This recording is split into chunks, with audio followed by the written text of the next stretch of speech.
Рад всех приветствовать. Сегодня хотел поговорить о Мерседесе W124. Это один из легендарных автомобилей тех времен.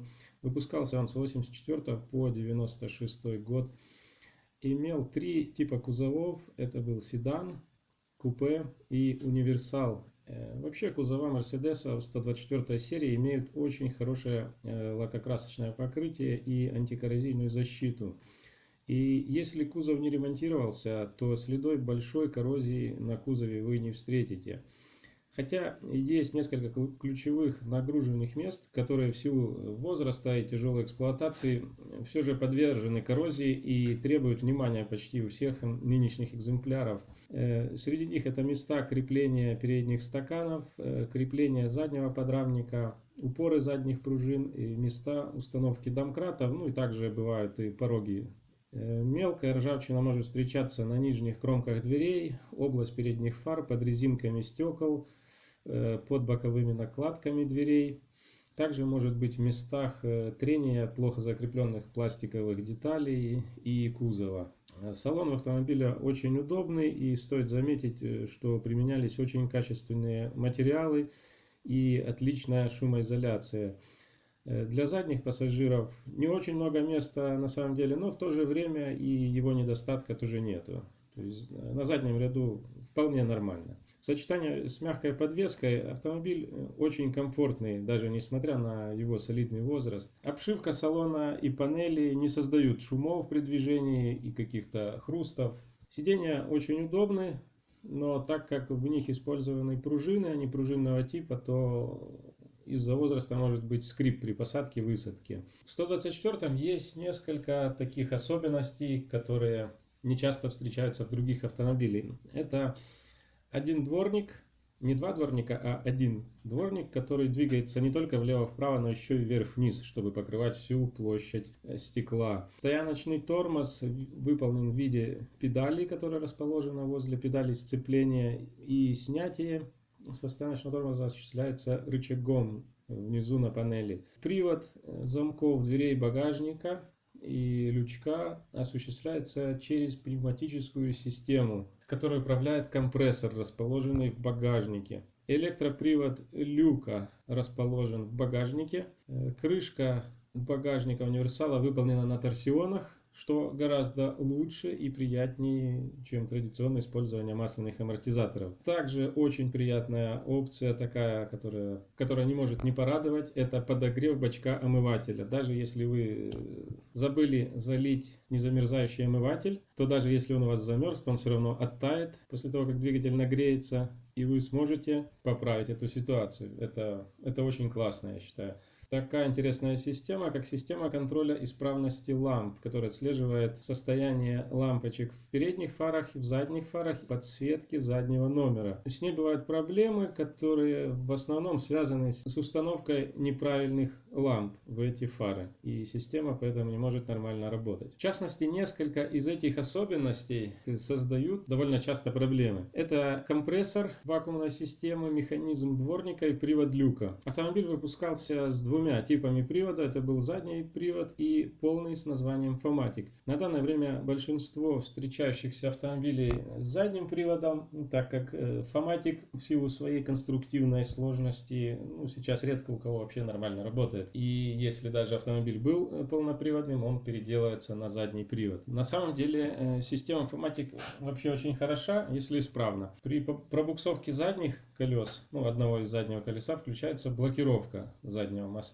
Если пробуксовка не прекращается, тогда подключается передний привод. И если даже после этого пробуксовка не прекращается, тогда включается блокировка и переднего дифференциала. Такой алгоритм вообще очень удачный и в нынешнее время часто используется на внедорожниках. В рулевом механизме нет рейки, а применен механизм маятникового типа, что, на мой взгляд, гораздо удобнее и надежнее, чем рейка. И все двигателя надежные и очень инженерно грамотно сконструированы. В таком в возрасте всегда будет доставлять хлопоты система впрыска KE G-Tronic и карбюраторная версия. Хотя сам карбюратор по себе он прост и гораздо надежнее, чем G-Tronic, но так как возраст берет свое, все карбюраторы уже изношены и имеют неправильное распыление топлива, ну и запчастей к этим карбюраторам порой уже просто не найти. Система G-Tronic — это механический впрыск с электронным управлением. Ну, если грубо говорить о нем, то суть его работы чем-то очень похожа на работу топливного насоса на дизелях. На самом деле эта система очень надежна, но очень боится двух факторов.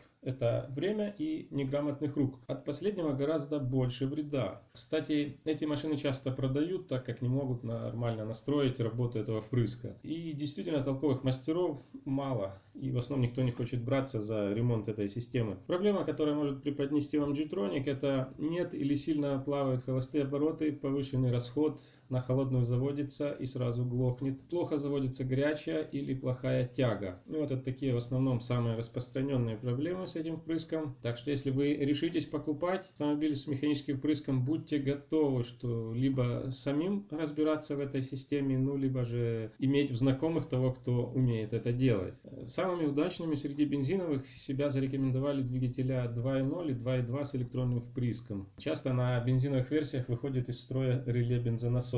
В нем окисляются, разрушаются контакты внутри. Помогает разборка и пропайка дорожек и контактных площадок. На 102-103 двигателях установлена однорядная цепь, которая имеет ресурс около 140 тысяч. При несоблюдении регламента эта цепь может рваться, ну, со всеми вытекающими последствиями, как вы понимаете. Вообще стоит сказать, что привод газораспределительного механизма осуществляется цепью на всех бензиновых и дизельных двигателях. Рядные шестицилиндровые двигатели требуют больше внимания за системой охлаждения, так как склонны к перегреву и деформации голов. На них также встречается течь масла из-под ГБЦ в районе последнего цилиндра, так как он самый горячий. Бывает также стук гидрокомпенсаторов. Ну, это вообще относится ко всем автомобилям, где они применяются, а не только к 124 Мерседесу. Стук этот проявляется после длительной стоянки или при работе на холостом ходу в прогретом состоянии. Стук может быть из-за износа самих компенсаторов или из-за недостаточного давления масла. Ну, также может быть из-за плохого масла. На панели приборов установлен указатель давления масла. Но часто на изношенном двигателе, где давление уже низкое, для продажи просто замыкают контакты в обход датчика. Указатель всегда показывает максимальное давление, так что при покупке тоже обратите на это внимание. Дизельные двигателя вообще зарекомендовали себя как самые надежные дизеля в мире, устанавливаемые на легковые автомобили тех времен. Это в первую очередь, я считаю, заслуга рядных топливных насосов.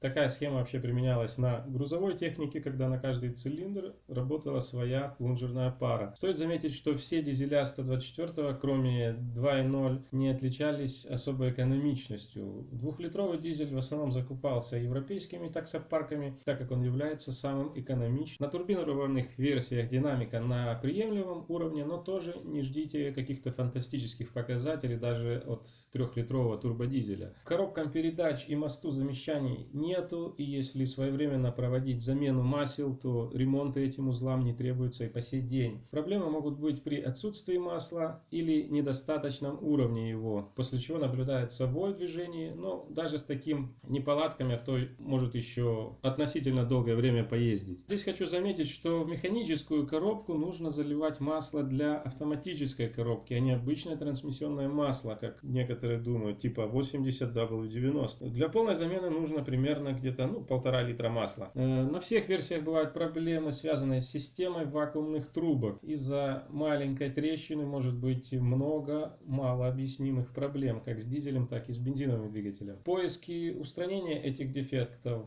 крайне утомительны и непросто, так как нужно исследовать все эти магистрали, много с которых в плохо доступных местах. Также в системе охлаждения использовалась вискомуфта, вентилятор охлаждения. Решение, на мой взгляд, конструктивно простое, но далеко не самое надежное. При выходе ее из строя вентилятор крутится с недостаточными оборотами, так как нет необходимого трения в муфте, из-за чего может происходить перегрев двигателя.